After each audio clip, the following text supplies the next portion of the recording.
Welcome, everybody, to the Building Code. I'm Zach Matovich. And I'm Charley Burtwhistle. Charlie, how you been, man? I've been fantastic. I feel like Zach and I work together quite a bit. We've talked about that before, and we're always in business mode, and we're trying to get stuff done, and we never have a whole lot of fun. And then we jump into the podcast studio, and it's the highlight of my week. That's true.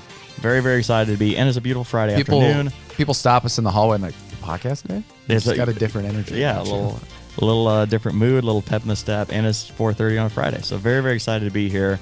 Zach, tell the people listening who we have on this episode of The Building Code. You got it. Today, we've got Eric Pierce from Color Houses down in Houston, Texas. And we're here to talk a little bit about his experience using Buildertrend. He's got a really interesting backstory. I do want to give a little nod. If you're not watching this episode on YouTube, you're going to be missing out on something special. We did hear he will be joining from his country, like out in the country. So he'll have a nice scenic background behind him. Very, very excited to see. His country of Texas. His country of Texas. All right, let's get Eric in here. Hey, Eric, welcome to the Building Code. Really excited to have you here today. Thank you for joining us from the country. First time out in the rural areas of Texas. Can you tell us a little bit about yourself and how you got started in construction? Yeah, well, so myself and my business partner, Zach, we were both teachers in a previous life, it seems. I was a teacher named So Zach. was Zach. Oh, really? Yeah. Oh, cool. Yeah, excellent. Yeah, it was awesome. But he left teaching a little bit before I did, and we both separately, independently moved into historic homes in Houston, or homes in historic areas in Houston, and renovated them, and lived in them with our families. And when he left teaching, he wanted to get into building. He knew like that's what he wanted to do. And he started buying, a house at a time and renovating it and then selling it and, kind of moving on to the next one. But he carefully renovated them because they were also, historic homes. And so he would do that. So he did that for a few years or a couple of years. And he decided he wanted to go back to school and get his master's in architecture.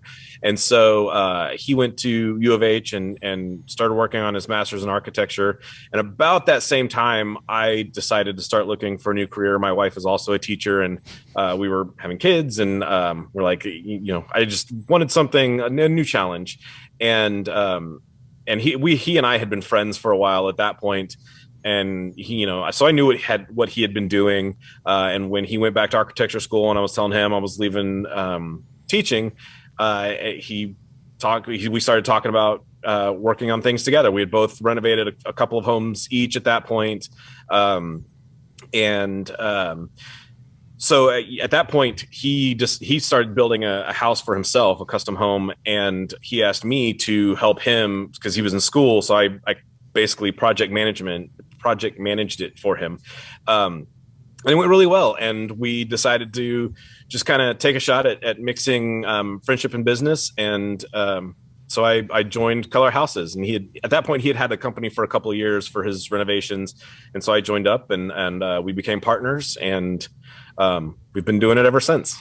I love it. I mean, it's actually really common. We always like to joke, like construction's kind of like a quilt. We got a lot of different backgrounds to end up in this amazing industry. Really exciting. What did you teach? Is there did you teach construction sciences, or are you like a science teacher, and you're like, I'm going to go into building? No, I taught middle school language arts and history. Nice. That's awesome. Yeah.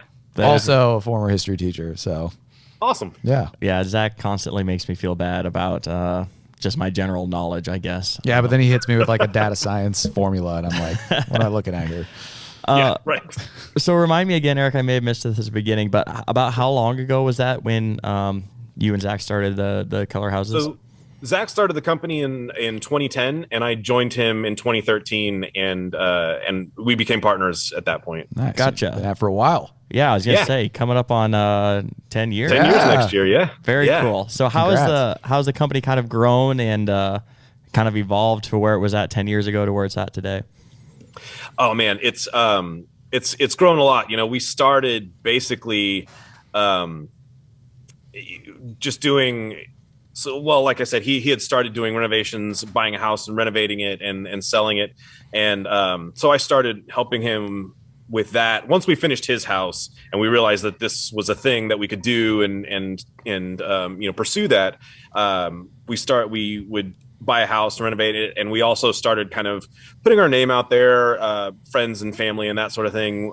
We did some just bathrooms and small kitchens and things like that. But through Zach's going to architecture school, he really kind of he'd always had a passion for the design side of things, but he's also just super energetic, loves to be in the mix, in the middle of things. He wants to be on site. And so we kind of, when he got out of school and we kind of had a couple of little projects, behind us, we really looked at making Color House as a small design build firm, and quickly realized that I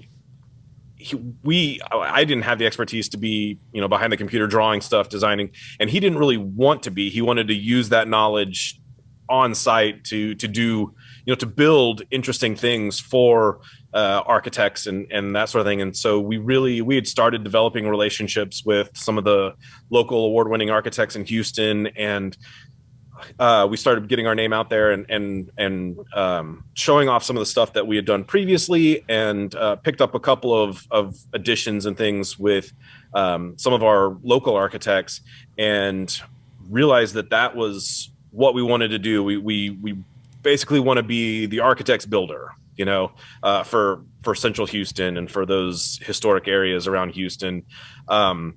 Which we found was really kind of a niche that the architects were looking for as well. I mean, there are tons of great builders in Houston, but there's so many custom builders that are doing really big projects. There are smaller builders, doing just like small renovations and nothing that really needs design and plans. They all need design, but they don't need these huge sets of plans or anything. And so the architects we talked to had a really limited pool of builders to go to, where they have these, nothing super crazy, but 30-page plans with drawn out details and all of these things, and that the builders that they had worked with just weren't quite equipped to deal with. And we felt that was an area that we could really excel in, based on our knowledge of plans and design on our end, and then our passion for just being out there and being a part of the actual construction and being part of the crews and being part of the action. Yeah. And so we've really kind of built our company around that, and now we typically take on I'd say 6 to 8 projects a year. We've grown a lot in the last few years, and they're all typically historic renovations plus additions, and it's all designed by these local architects that every project is a custom build, and so we've come a long way in the last several years, when we've really kind of transitioned to getting our name out there to different architects and kind of just moving along and building up our connections to that. And we've gotten to the point where now, we have a few architects where, they get a client, they do the design. Sometimes we're involved really early in the design with pricing and just talking through some of the design elements based on, the budgets that the architects have. And some of our architects are, we're like on a short list of builders that the architect just kind of sends the client out to for bids once the plans are done. So we kind of have a mix of those things, but we've gotten to where generally we're on this short list of builders who these architects really want to work with. And so it's been really exciting with us because we've done some just really cool things that we're really proud of. Yeah, I bet. That sounds awesome. I'm really interested, before we go too far, about 2X teachers getting into building. What was like the elevator pitch to get the architects to like take a flyer on? You're like, how did you break into that connection? Or did Zach meet him through like architecture school, or I'm really a couple of ways. Yeah, Zach met some through architecture school.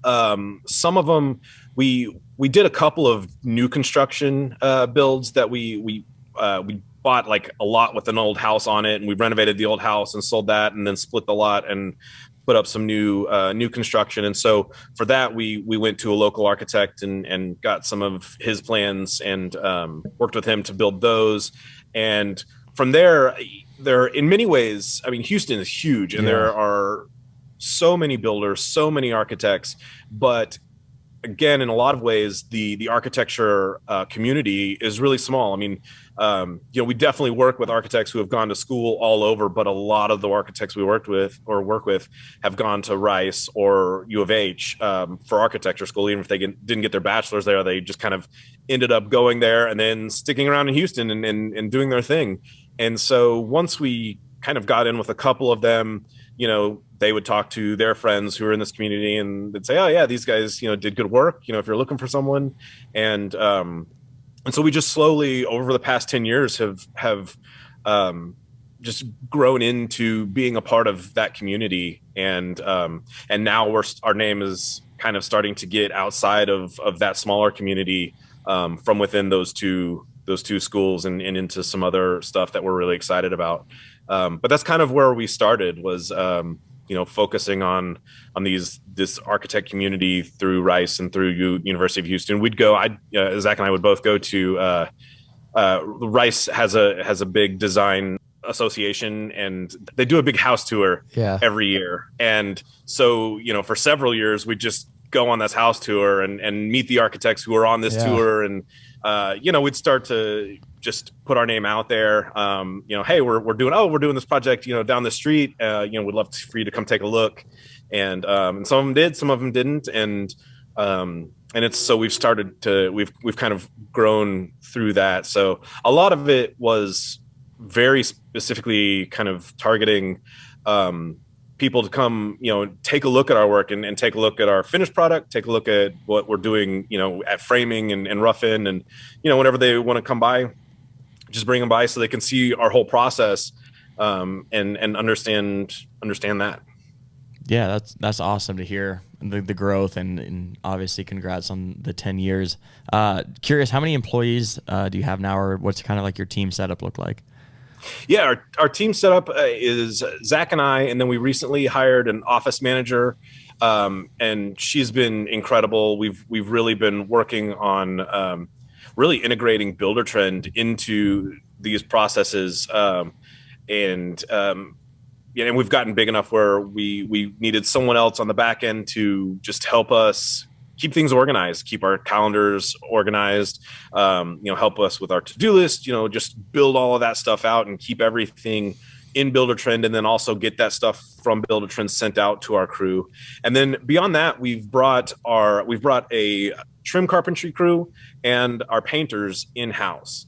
And so that's really allowed us to really focus on, some of the more complex details that we're working on. We work with a lot of really good subs for all of our trades and framing and some of those pieces. But having our trim carpentry crew and our paint crew, they both know each other very well. So there's a lot of communication between our carpentry and painters, so that it's not just like carpenters come in and do their thing and then leave, and then painters are left to, fix a nail hole or do this or do that.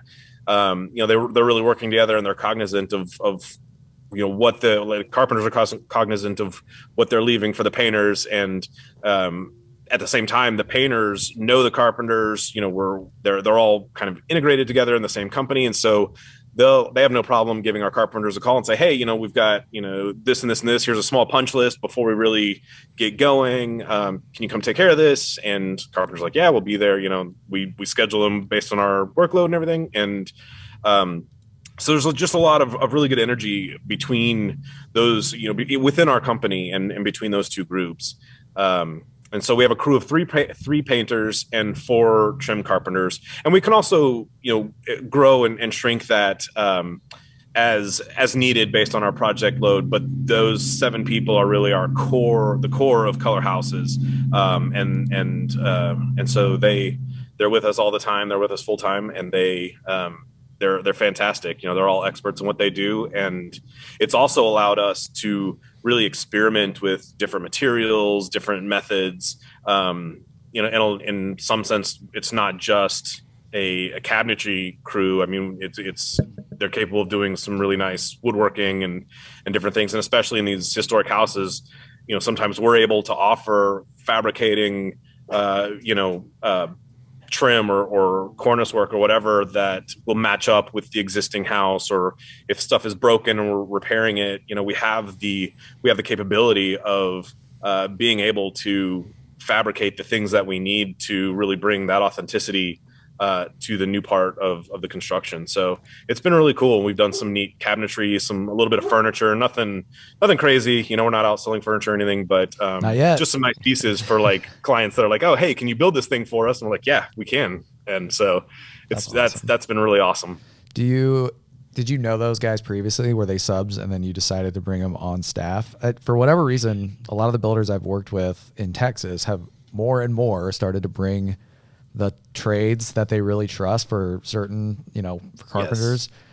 So that quality control, obviously it's a huge opportunity. Exactly. Yeah. So. It's, you know, we've worked, especially in those 2 areas, we've worked with several different subs, and just at different points in our progress, we've worked with these people, and we would get to the point where we were requesting from our sub, you know, who has maybe, you know, several groups or several teams of carpenters and painters and whatever, like, hey, we really want this guy on our project because we know that they are capable, and we know that they are going to, you know, really take care of the job, especially for what we're doing. And so as those relationships grew, we got to know those guys, and really it had to do with a lot of these guys are working for people that are kind of paying them by the job, or, you know, by the week or whatever. And so there's no real consistency. If there's a lot of work, then they're making really good money and they're doing their thing. And then if the work falls off for whatever reason, then they're stuck for a day or a week or however long. And they really have to plan for that. So when some of those guys would be stuck, they'd call us and say, hey, do you have anything to do? And we'd finally just say, hey, look, you know, we can bring you on and pay you consistently, give you some time off. And, you know, whether we've got specific carpentry work to do or not, we always have work of some sort, whether it's, you know, running through a framing punch list or trim punch list or just whatever. And so it was really a beneficial. It was beneficial for both of us, where they would get, you know, a consistent kind of, you know, job, career, and worry less about the day-to-day, week-to-week paycheck. And they're all of our guys are really great. Like they very much specialize in what they do. They're experts in what they do, but they're also willing to do whatever needs to be done for the company. So sometimes they're building fence, sometimes they're building, you know, walnut cabinetry, so most of the time they're doing the walnut cabinetry kind of stuff, but every now and then, you know, they're willing to just jump in and help, which has been amazing. That's awesome. Well, Zach and I know all about doing what you have to do for the company. You're talking to a data scientist and a customer success senior manager who just happen to host a podcast now. Yeah. Right. I would like to say we were chosen for this, but I think we were the only 2 that volunteered, and here we are. So wasn't a long list. But no, that's really cool to hear. And like Zach mentioned, I feel like that's something that people are slowly starting to shift to more and more, is bring things in house, standardized processes, just more consistency in the day to day. Obviously, continues to allow you to scale at a faster and faster clip. I'm interested to hear, we always like asking this question, but I'm interested to hear from your perspective as someone that kind of came into the game cold, and now has been a part of a very successful business over the past 10 years that's been able to scale. What kind of advice would you give to people that are maybe looking to start out and started, you know, anywhere kind of in the construction industry, or even people that have been around for, you know, maybe 20, 30, 40 years that are looking to grow their business? Yeah. So the biggest thing that we've learned is, in order to scale, you have to have your processes and systems in place. And that goes from the beginning, from your sales process through the construction process, and even, just your process for communicating with clients, your process for getting your selections done, processes for change orders, all of that stuff. We learned all of that stuff along the way, and there are times when you're just winging it, and then you realize, we've got to get this down, written down and built into the process that we're working on, and build out checklists and build out calendars and those things to help you just maintain that consistency throughout your projects, and make sure that you have your notes and just all of that stuff when you have a meeting with the clients or with your subs or whatever.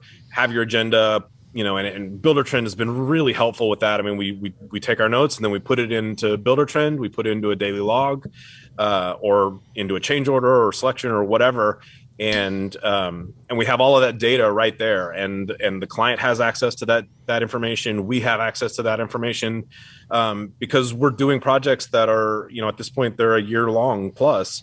And you start out and everyone's, luckily we've had really, really great clients to work with so far, for the most part. But even with great clients, you talk about something back in framing, and then you get to trim or paint or whatever, and they walk through and they're like, hey, why did we do this? And instead of just being like, oh, remember we kind of talked about that one time, right. We can go back and pull up the notes and say, okay, we decided on this, this is why we make that decision at the time. It still is relevant today. Or, maybe do you want to change something? If so, we can write up a change order real quick, and figure out the cost and discuss, what makes most sense for you guys, and go from there. So having, really having those processes built into everything that we're doing throughout the entire project and across our projects has been just really, really huge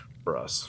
Yeah, we love to hear that, and we tried not to make it too salesy on the podcast, Buildertrend, but Sure. You just kind of did it for us. So we'll, if you're ever looking for another gig, we can get you up to Omaha and get you on the phones and sling some Buildertrend for us. Hey, you want to cold Nice. call? It really has been helpful. I'm curious. Really enjoyed working with you. I'm curious, how'd you guys discover Buildertrend, and about how long ago did you implement it? We started implementing it right around the beginning of COVID. So, oh, gotcha. 4 years ago now. And really it got to, once we had grown from, doing these smaller jobs that are only a couple of months long or a few months long, or like plus like one or two big projects, to where we were managing, 4, 6, 8, year long projects. It just got overwhelming. I mean, we just couldn't keep up. And we, there was a huge learning curve there. There was, just trying to figure out those processes, and, basically we Googled, like, what are good project management software. We use some other project management software that is more generic, and it's like $25, $50, $75 a month, whatever. And we used it for about 6 months, and it was good for what it did. But during that time, we were always looking during that time for something more comprehensive. And we had come across Buildertrend and a few other pieces of software. And at first the price was just, given where we were at the time, the cost of Buildertrend just seemed really high. And when we were using this really cheap project management software, and it wasn't built for builders or for construction. It's just one of these ones that you find on the internet that's like, hey, pay us, $25 a month, and we'll give you a calendar and some some other things to use. And so during that time, we really started looking in more and more to Buildertrend. And so around 6 months of using this other one, we kind of dove in and we called up and started a trial and, got connected with a trainer. And from there, we really worked hard to implement it properly. And the deeper we got into it, the more we realized just how valuable it really is, and the time savings, and like I said, building those processes around what Buildertrend offers, and it was really easy because Buildertrend is geared towards builders, and so you had the processes that we were trying to figure out. How do we do a better change order process so that we're not just eating cost or just telling clients, yeah, we can do that, no problem, and then we're like, okay, that's that's $500 or whatever, and they're like, wait a minute, you said you could do that, and we're like, well, yeah, but and so just working through figuring out how to do those processes efficiently, and Buildertrend had so many of those things already built in, and there's a learning curve for sure for Buildertrend because it's got so many pieces, but the trainers are excellent. We worked really closely with the trainer for the first few months, and then since then the catalog of trainings that we can do, your customer service. I chat with someone on customer service, every few months, just because something we've started to work with a new piece of the software, or we're getting deeper into a part of the software, and like, wait a minute, how does this connect to this? And we get on and chat, and they work through it with me, and now I've got it, and move on. And so it was just it was a combination of working through our process and finding some software that would help us to build out those processes most efficiently, and that would allow us to just really communicate with all of the parties, because we're not spec home builders where it's just me and Zach like going through and saying, all right, we're going to do this, and we want to put this here and whatever. We've got owners to deal with, we've got the architects to deal with, the subs, and then each other, me and Zach, and then our crews, and so finding something that could accommodate all of those various parties and do it efficiently and honestly in a way that made sense was difficult to find until we really got in and evaluated and looked at Buildertrend and saw what it could do for our business. And I imagine too, I'm interested with your historic home, market. I wasn't sure, like, if these were like the architects driving a lot of the renovation, or are a lot of your clients like they already own the property and you're coming in and renovating it, or are they resell? Are they? All of our clients at this point, every now and then we're about to start a new construction project with an architect. Yeah. So every now and then we do those, but for the last 5 or 6 years, almost all of our projects have been owners who have, this wonderful bungalow or a craftsman style house or something. I mean, when I talk about historic homes, sometimes I'm talking to people like in the Northeast or something, Chicago or San Francisco even, where they're like, oh, 1910, that's young. That's not historic. Right? What are you talking about? But in Houston, where everything is always new all the time, like having something that is actually historic and has some of our unique, vernacular for the South, Texas flair is not everyone is capable of dealing with those things. And so all of our projects are in these historic neighborhoods. They're typically dealing with an older, obviously an older home, but a smaller home, 1,000, 1,200, 1,500 square feet. A lot of them are basically 2-bedroom, 1-bath kind of things. And in some of the areas they have, they do have just different designs. We do a lot of bungalows, a lot of craftsman style homes, and then a lot of like dog trot kind of homes with breezeways and that sort of thing. And all of these homes, they're historic to Houston, specifically, and they were all built before we had insulation, or like the new insulation that we use now. I mean, they've all got some like cotton fiber or different methods of cooling the house, but it was all before air conditioning. They're all using this old like heartwood pine for shiplap and the guts of the house.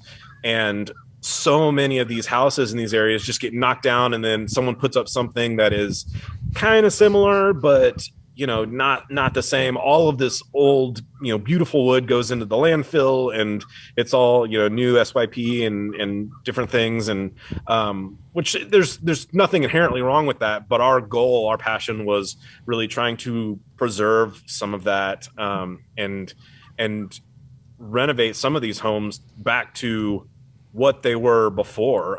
We've, in the last couple of years, we've done several homes where over the last 100 years, people will take out the breezeway. They'll build into the breezeway, and there'll be like a bathroom. You go through the front door, and then there's like a bathroom in the middle of what used to be this beautiful hallway, where you would open the front door and the back door and open the windows, and the air, comes through and circulates, and that's how you cooled your house.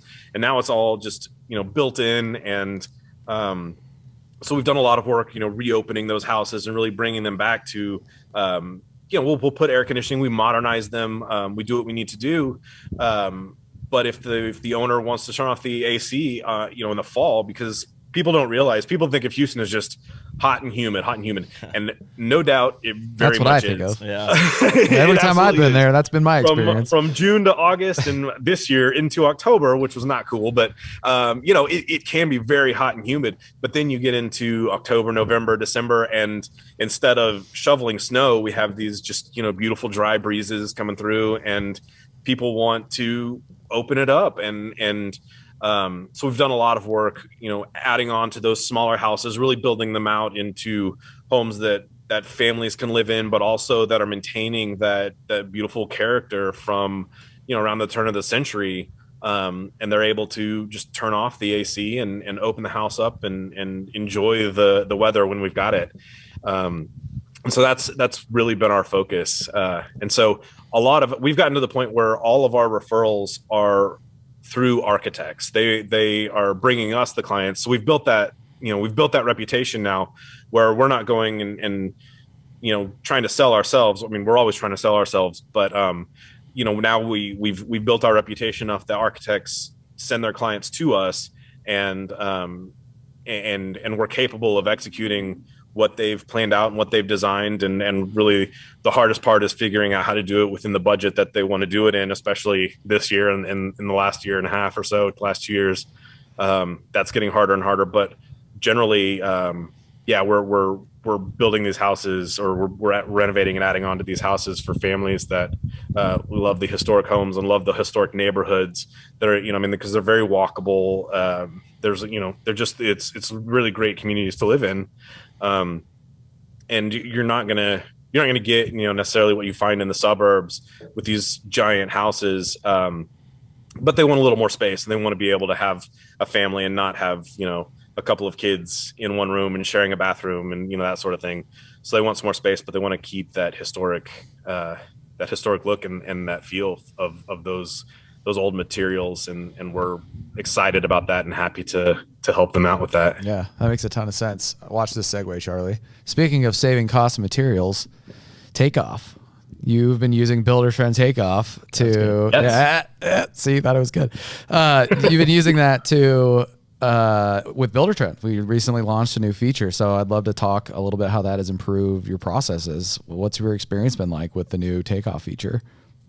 Yeah, it's been really great. I think it's huge that Buildertrend has added that piece to the software. It was another piece that we spent a lot of time kind of looking for and looking at, and there are some really great software packages out there for Takeoff, but this one is really simple. It's you're able to, instead of getting out a scale ruler and your plans and trying to find your square footages for tile or wood floors or whatever. Is that what you were doing before? You were getting out and you were... Basically, yeah. I mean, because again, at the time when we were just, a younger company, we didn't have the money to go out and spend. I mean, some of these Takeoff packages, the really nice ones are really expensive. And so, yeah, I mean, a lot of times we're just old school using a ruler and that sort of thing. Sometimes, Zach, because he's capable with AutoCAD and that sort of thing, I mean, he can pull those things, those dimensions and everything if we need to, but then it's still pretty labor intensive because it's you've still got to get the plans in there and draw them out, and not only draw them out, but dimension them and everything. This process is really easy. You just upload your pages, and you pull your page on the screen and scale it, and you go. And I love that it's got all these layers. It's really easy to save and print from. Frequently I am pulling, square footages and then sending what I've drawn on there, and it's all, you've got a million colors to choose from and all that kind of stuff. So I'll send them a page of the bathroom tile, the bathroom floor tile is this, and it's this space, and the mudroom tile is this dimension and this space, and I'll shoot that over to the architect just to verify, and they'll say, yeah, but we also wanted that tile here or whatever. And so you go back in and draw it up, and you've got your totals, and then I just send it over to the vendor, and that the vendor can also see it's not just a square footage that I'm giving them, but they can see the layout, because we're often using custom tile or at least not necessarily custom tile, but just very like patterned tile and all of these different things, and it's not as simple as just putting in some 12 by 24s or some squares. We use a lot of hex and octagonal tile with patterns and or different colors, and so we're able to work with the vendor very easily through that process to figure out how much of each color or pattern or whatever we need of those tiles. And it's been really helpful. We're much more accurate than we used to be. It's much quicker, obviously, than what it used to be. I can get some stuff drawn in a few minutes and get it out, and then get into the back and forth, rather than telling them it's going to be a couple days or whatever. And so it's really helped streamline my process as I'm generally in charge of working with the selections, working with the architect on the selections, and easy all part of that of the kind job, of stuff. right? I'm sorry? Easy part of the job, right? Yeah, right. Yeah, so easy. But yeah, it actually has made that part of the job so much easier, between having the selection tab and all of that information, all those details in Buildertrend, and now being able to pair that with my dimensions and areas and all of that, and put it together and shoot it off to an architect or a vendor or whatever, it's changed my job for sure. Love to hear that. Yeah, that is we appreciate all customer feedback, but great customer feedback. Compliments are always nice to hear as well too. Absolutely. Well, Eric, we are running up on time. We could continue to talk to you forever. We could tell you're passionate about what you do, and what a scenic background. Yeah, it's been very calming watching. It's just happy to provide it. Yeah. But thank you very much for coming on. Would love to talk to you again sometime. I'd love it. Yeah. Thanks so much. See ya. Charlie, you feel relaxed. You feel like you've been in nature. Absolutely. That was the most beautiful background I've ever seen. Rivals my Mount Rushmore little stint. Throwback to the Mount Rushmore episode. But no, that was great. That was another episode of just talking to someone that just truly loves what they do. And it's so refreshing. I feel like we constantly, I don't know, at least Zach and I, we talk about things that we could do better and things that we can improve on. And it's nice talking to customers that love what they do, love our product, and you can actually see the impact that we're making and that they're thus making to their clients. Really, really refreshing. And maybe that's just me, the zen in me kind of leaking out after the scenic background behind That's that extra energy I was talking about in the intro. Yeah, absolutely. No, it was fantastic. What do you think, Zach? Well, I was thinking about during the interview, I don't think we've had a historic home builder before or renovator. So that was really interesting to kind of hear that process. Right.